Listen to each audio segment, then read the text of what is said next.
Un micro contre un bac à ordures. Lorsqu'elle n'est pas sous les feux des projecteurs, Regina Leke, journaliste productrice camerounaise, est dans les rues de Douala. Sa mission, promouvoir à travers des reportages l'assainissement et la gestion des ordures. Je me suis rendu compte qu'il y avait un manque d'informations en ce qui concerne l'environnement, parce que la plupart des journalistes ne s'intéressent pas à cette problématique.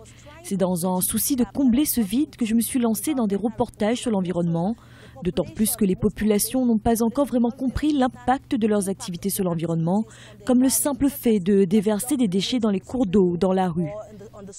Et dans une ville de 3 millions d'habitants, où des tonnes de déchets sont produites chaque jour, le chantier est de taille.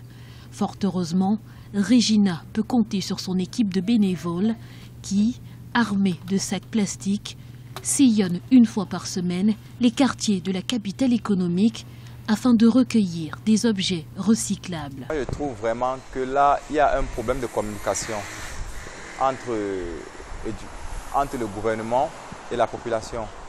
C'est pourquoi vous voyez que ces déchets sont tellement nombreux. Parce que s'il y avait réellement communication et s'il y avait vraiment les descentes sur le terrain, comme vous êtes en train de le faire, c'est que ça sera un peu diminué.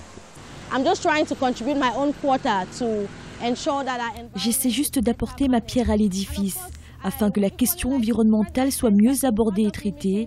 Et bien sûr, j'aimerais aussi étendre mes initiatives en utilisant d'autres canaux tels que la radio et les journaux, afin que mon message touche le plus grand nombre. Un message qui, Regina l'espère, trouvera un écho auprès des populations, mais aussi et surtout auprès des pouvoirs publics, à l'heure où la production de déchets à Douala est passée en un an de 1200 tonnes par jour à 2000 tonnes par jour.